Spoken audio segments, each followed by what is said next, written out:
Let me see. Um, is this on? Is this working?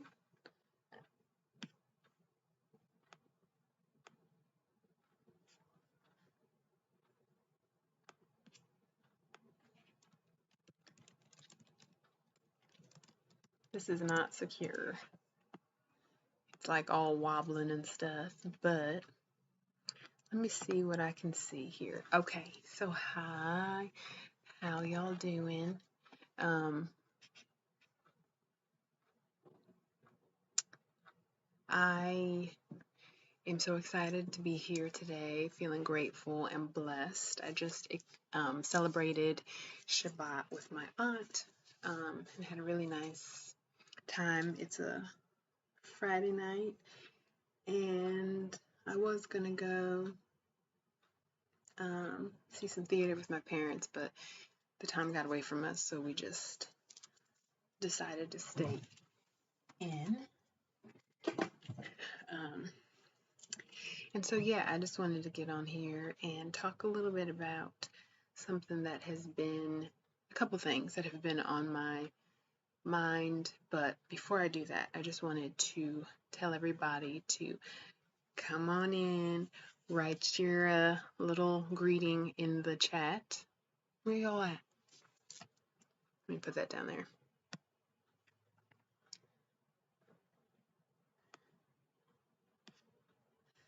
Oh, let me see. Let me see if I can do that over here. Yeah.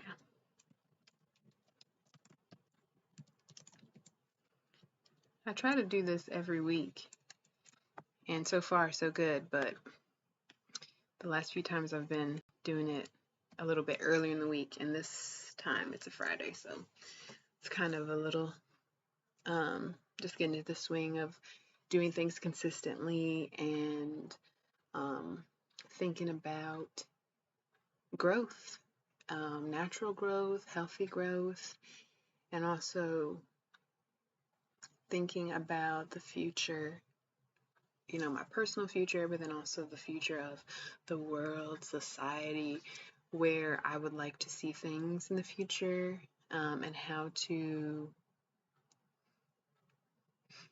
make sure that's happening. You know what I'm saying? I think we are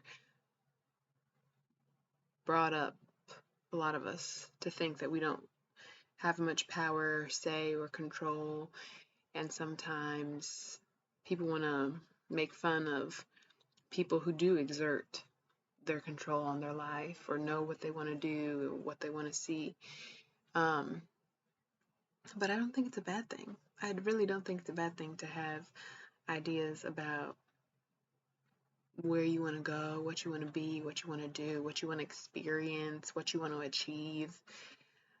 I think there's been a tendency to like put people down, dumb people down, tell them, oh, you're doing too much, you're hoping for too much. And it's like, am I though? I mean, why not try? So that brings us to the title of this, which is Study the Freest. And this was something I was thinking about, over the work week and,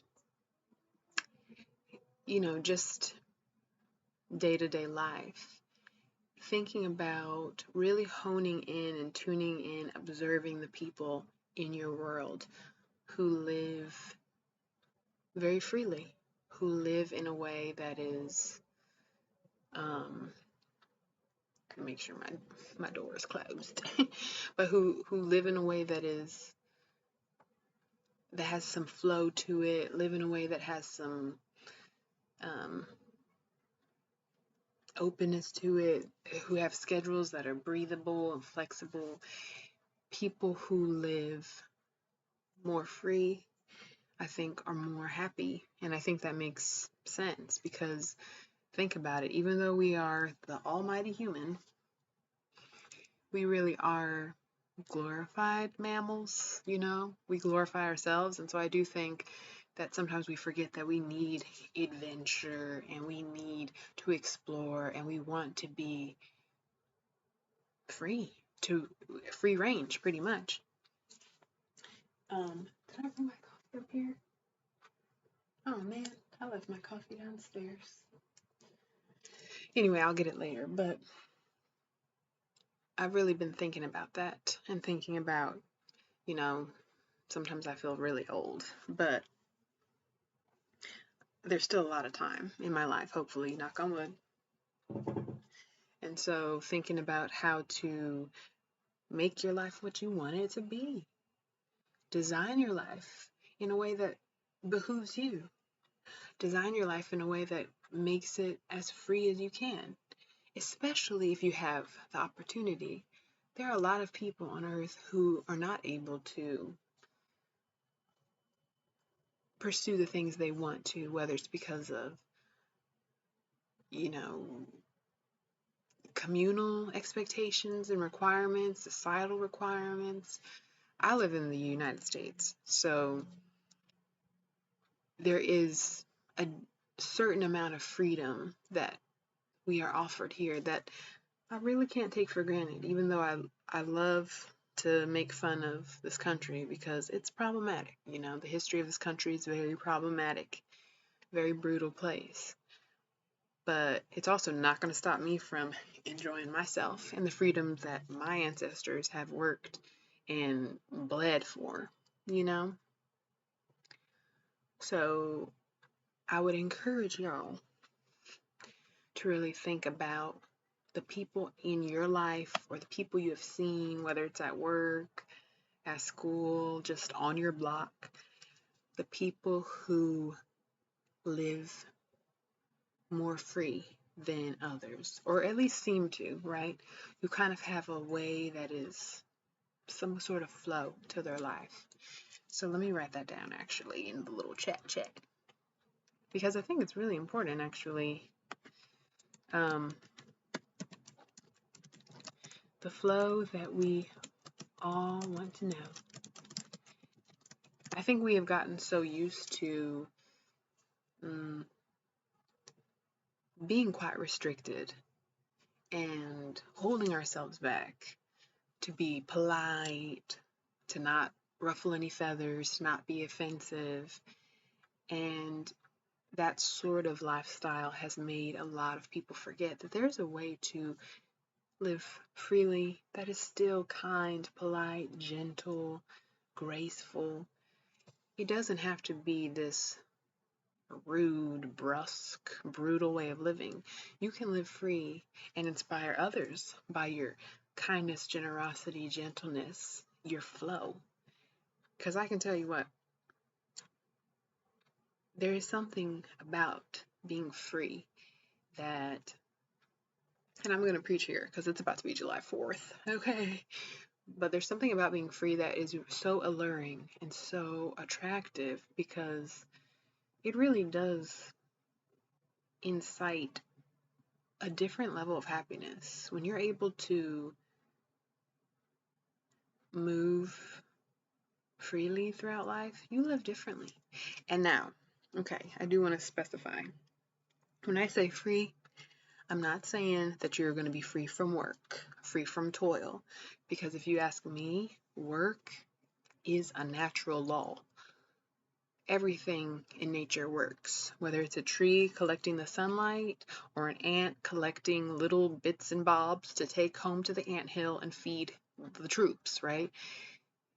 Nature is a productive being. It's a productive, I don't even know what to say, what nature is. It is a productive biosphere, biome. It's a productive form.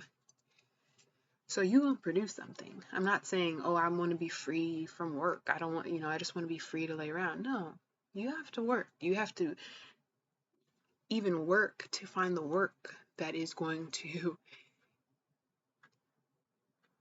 inspire these feelings of freedom and flow in your life. Work is, that's a given, right? Just in the same way that death is a given. Like there's no escaping that. And now maybe next time, let me write this down. Maybe next time I'll do a little speech on how work has been sullied by this paper chase, this money chase, right? But best believe even before there was money and transactional relationships between people, cave people worked. You had to make sure you had enough berries and nuts and, I don't know, buffalo, whatever they were eating. But work, that's a separate issue from money. You know, productivity, we are made to produce, to make, to create. That's just like anything else.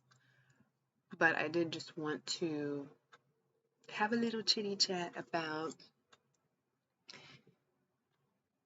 watching the people in your world that live free, studying their ways, and moving into those behaviors, those habits. Um, it does create a happier environment, a more peaceful environment. When you're very restricted, it's stressful. It's stressful, it's burdensome. It's harder to be happy when you're very restricted. Restricted in your time, in your diet. You know, I have friends that, you know, experiment with different diets and different ways of eating, meal plans and stuff. And it has become apparent to me that when you're very restrictive in what you eat, what you allow yourself to eat, it can make you unhappy just because it's a lot of food arithmetic to figure out, I can have this, I can't, you know. We are not created, in my opinion, to be highly restricted. Now, find the food groups that work for you, for your body, for your heart, for your lungs, for your mind. That is good. That's a good thing. But don't restrict yourself to the point of despising mealtime, because I mean, food is just pleasure. I don't care what nobody say. Food is pleasure. That's one of the most natural ways to enjoy yourself on this planet. And honestly, I feel like I wish people would allow themselves to enjoy food more than a lot of people enjoy drugs. And not to say that let's not talk about that. But you can't enjoy a piece of bread, but you about to be snorting coke. I mean, what? I mean, I think somewhere we have gone awry.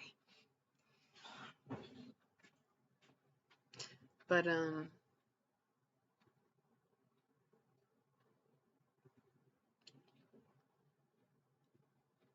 yeah, I think it's important to think about the groups of people around you that have historically been given the most freedom. And that's not fair, but it can be educational to see how they live, to see how they move, the way they make decisions, and to kind of loosen your grip on the things that might entangle you, hold you back, strangle your happiness. And now, of course, it's easier for someone with a lot of money to live freer and swipe a card here, swipe a card there. Financial freedom is one type of freedom. But in terms of letting go, trusting, and going with some sort of flow, I think that is something we can all move into, and we should. Let me not preach about the age of Aquarius. Let me not. But yeah, I just wanted to come on here. I'm gonna write that down. Let me see what y'all saying over here.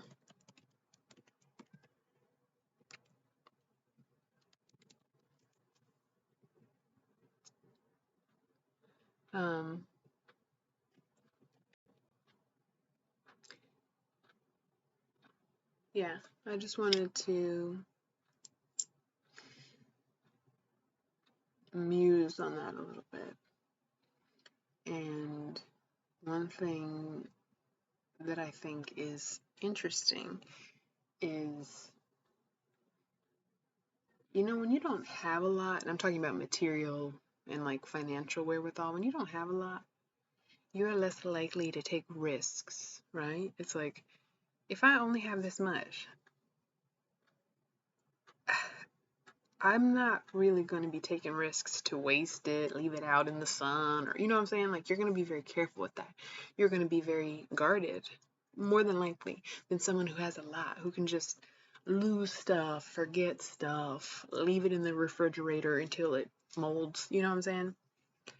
When you have so little, oh my gosh, what was that? Oh, it was my, like when something tickles your leg and you're like, when you have so little, you feel a bit more mm, careful about it, a bit more rigid about it. I think I'll say that. And it can be a real struggle, a real challenge to approach freedom and abundance, when you haven't yet experienced that. And so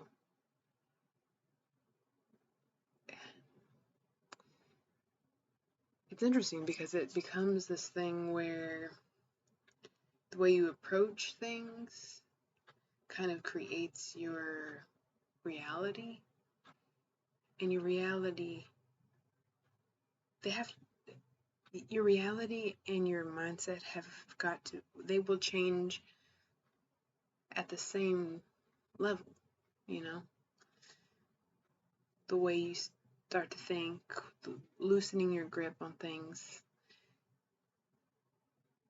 your reality will bend to that. Um,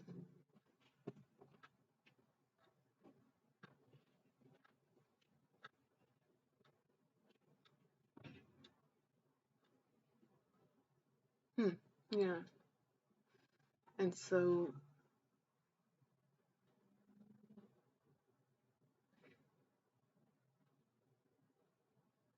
I guess what I was going to say is that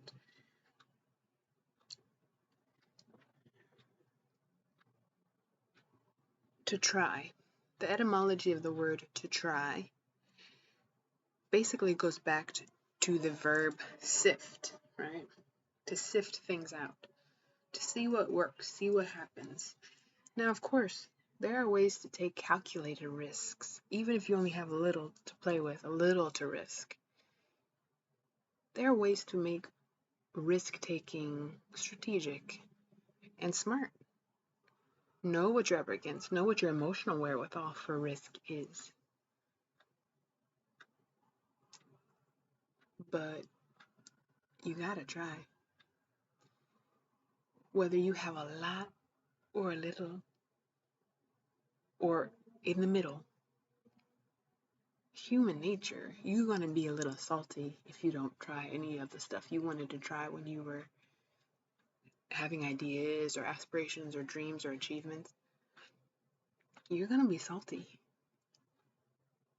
So you owe it to yourself, not to anybody else. You owe it to yourself to try. It's going to take a couple drafts, 4, 5, 6 drafts. It's going to take a long time, depending on especially where you're coming from. I'm not saying let's be naive and act like we're all starting from the same place, because we already know we're not. But you're going to be salty, baby, if you don't try. So you best try. You got one life. As far as we know, you got one life. Maybe some afterlives, maybe some karmic lives, whatever. But I'm saying right now, in this paradigm and context, you owe it to yourself to try. When you have an idea, to try it out. See? And it's funny because one thing I love about a YouTube live is that I'm like sitting here talking to y'all, but I'm also like talking to myself because it's like trying is something that is a bit easier to do to some extent when you have the emotional support, a familial backup, financial wherewithal. It's a lot easier to just be like, all right, I'm gonna try it. I'm gonna put $10,000 in and try this business idea. But at the end of the day, whether you're trying with $100 that you have left over on your paycheck or 100,000, that inner human need to try, to explore, to challenge oneself is the same. The scale might be different, but you know what I'm saying? And so, yeah, while you're watching people who seem to live very free and seem to live very unattached and unbothered and just kind of light,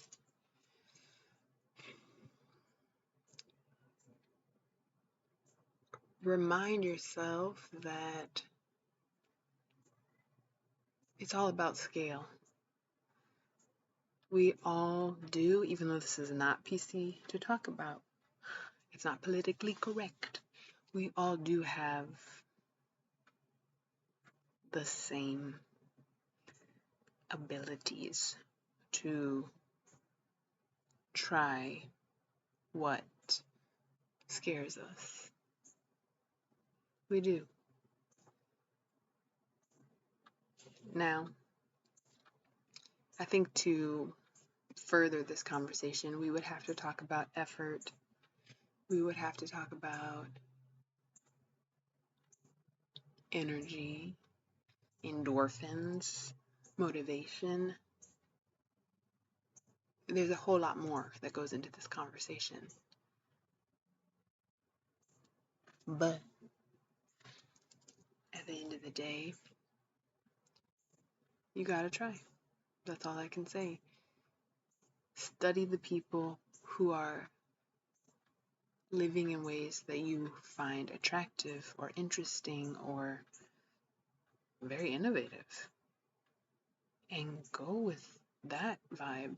See how much of their je ne sais quoi you can replicate or experiment with replicating, or, you know, my mom is always saying, fake it till you make it, which I like it. Because I think there's something about the brain that if you think about something long enough, hard enough, your brain really can't tell the difference between, excuse me, that imagining and the reality. Isn't that wild? So, thanks, y'all. I just wanted to get on here and do a quick video about that. And if you like these very casual musings about life and about the journey of becoming who you are, please like and subscribe. I don't think I guess I have to say that. But or write me at hotpinkeggfooyoung, young like YUNG, at gmail.com, and let me know what you would like me to discuss or maybe to research or to consider next week. Yeah, thanks so much for tuning in, and I'll see you guys. Bye. Stay free. Happy 4th if you're